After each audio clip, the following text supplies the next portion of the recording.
Hello दोस्तों, आज की क्लास में हम लोग टॉप 25 मोस्ट इम्पॉर्टेंट क्वेश्चंस को करने वाले हैं, जो आने वाले हर एक एग्ज़ाम के लिए मोस्ट इम्पॉर्टेंट क्वेश्चंस होने वाले हैं। तो वीडियो को पूरा देखिएगा। चलिए वीडियो को स्टार्ट करते हैं। हम लोग का पहला प्रश्न कह रहा है, वास्को डी गामा भारत कब आया था? तो वास्को डी गामा 1498 ईस्वी में भारत आया था। ऑप्शन नंबर बी हमारा राइट आंसर हो जाएगा। अगला प्रश्न देखते हैं। अगला प्रश्न ये कह रहा है, स्वतंत्र भारत के प्रथम गवर्नर जनरल कौन थे? तो स्वतंत्र भारत के प्रथम गवर्नर जनरल लॉर्ड माउंटबेटन जी थे। ऑप्शन नंबर सी हमारा राइट आंसर हो जाएगा। अगला प्रश्न कह रहा है, एशियाई खेलों में स्वर्ण पदक प्राप्त करने वाली पहली भारतीय महिला कौन थी? तो एशियाई खेलों में स्वर्ण पदक प्राप्त करने वाली पहली भारतीय महिला कमलजीत संधू जी थी। तो ऑप्शन नंबर ए हमारा राइट आंसर हो जाएगा। अगला प्रश्न कह रहा है, भारत की प्रथम महिला आईपीएस कौन थी? तो भारत की प्रथम महिला आईपीएस किरण बेदी जी थी। ऑप्शन नंबर बी हमारा राइट आंसर हो जाएगा। अगला प्रश्न देखते हैं।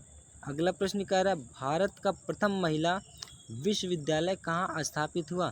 तो भारत का प्रथम महिला विश्वविद्यालय मुंबई में स्थापित हुआ। ऑप्शन नंबर सी हमारा राइट आंसर हो जाएगा। अगला प्रश्न देखते हैं। अगला प्रश्न कह रहा है, माउंट एवरेस्ट पर चढ़ने वाली पहली भारतीय महिला कौन थी? तो माउंट एवरेस्ट पर चढ़ने वाली पहली भारतीय महिला बछेंद्री पाल जी थी। तो ऑप्शन नंबर सी हमारा राइट आंसर हो जाएगा। अगला प्रश्न देखते हैं।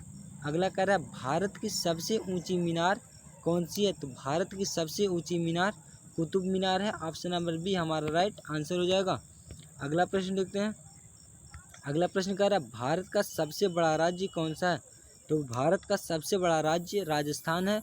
ऑप्शन नंबर सी हमारा राइट आंसर हो जाएगा। अगला प्रश्न कह रहा है, भारत का सबसे बड़ा शहर कौन सा है? भारत का सबसे बड़ा शहर मुंबई है। ऑप्शन नंबर ए हमारा राइट आंसर हो जाएगा। अगला प्रश्न देखते हैं। अगला प्रश्न कह रहा है, भारत का राष्ट्रगान किसने लिखा था? तो जो भारत का राष्ट्रगान है यह रविंद्रनाथ टैगोर जी ने लिखा था। ऑप्शन नंबर सी हमारा राइट आंसर हो जाएगा।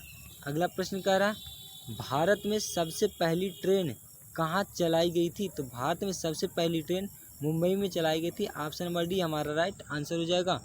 अगला प्रश्न कह रहा है, पहला लाइट बल्ब किस देश में बनाया गया था? तो पहला बल्ब अमेरिका में बनाया गया था। ऑप्शन नंबर डी हमारा राइट आंसर हो जाएगा। अगला प्रश्न कह रहा है, पाकिस्तान की राजधानी क्या है? पाकिस्तान की राजधानी इस्लामाबाद है। ऑप्शन नंबर बी हमारा राइट आंसर हो जाएगा। अगला प्रश्न कह रहा है, पृथ्वी से दिखाई देने वाला सबसे नीला ग्रह कौन सा है? जो पृथ्वी से दिखाई देने वाला सबसे नीला ग्रह है यह शुक्र है। ऑप्शन नंबर सी हमारा राइट आंसर हो जाएगा। अगला प्रश्न कह रहा है, पटना का प्राचीन नाम क्या है? तो पटना का प्राचीन नाम है पाटलिपुत्र। ऑप्शन नंबर ए हमारा राइट आंसर हो जाएगा।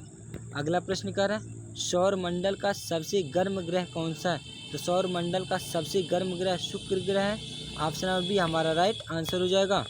अगला कह रहा है, बाल दिवस कब मनाया जाता है? तो बाल दिवस 14 नवंबर को मनाया जाता है। ऑप्शन नंबर डी हमारा राइट आंसर हो जाएगा। अगला प्रश्न कह रहा है, एक नवजात शिशु के शरीर में कितनी हड्डियां होती हैं? तो एक नवजात शिशु के शरीर में कुल 300 से अधिक हड्डियां होती हैं। ऑप्शन नंबर बी हमारा राइट आंसर हो जाएगा। अगला प्रश्न कह रहा है, किस जानवर के शरीर में सबसे ज़्यादा खून होता है? तो यह हाथी के शरीर में सबसे ज़्यादा खून होता है। ऑप्शन नंबर ए हमारा राइट आंसर हो जाएगा।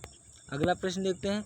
अगला प्रश्न ये कह रहा है, विश्व का सबसे पुराना रेलवे स्टेशन कौन सा है? तो विश्व का सबसे पुराना रेलवे स्टेशन लीवरपुर है। ऑप्शन नंबर सी हमारा राइट आंसर हो जाएगा। अगला प्रश्न ये कह रहा है, सिलेंडर में कौन सी गैस भरी जाती है? तो सिलेंडर में ब्यूटेन व प्रोपेन गैस भरी जाती है। ऑप्शन नंबर बी हमारा राइट आंसर हो जाएगा। अगला प्रश्न कह रहा है, भारत की सबसे चौड़ी नदी कौन सी है? तो भारत की सबसे चौड़ी नदी ब्रह्मपुत्र नदी है। तो ऑप्शन नंबर डी हमारा राइट आंसर हो जाएगा। अगला प्रश्न कह रहा है, हमारे सौरमंडल में कुल कितने ग्रह हैं? तो हमारे सौरमंडल में कुल 8 ग्रह हैं। ऑप्शन नंबर डी हमारा राइट आंसर हो जाएगा।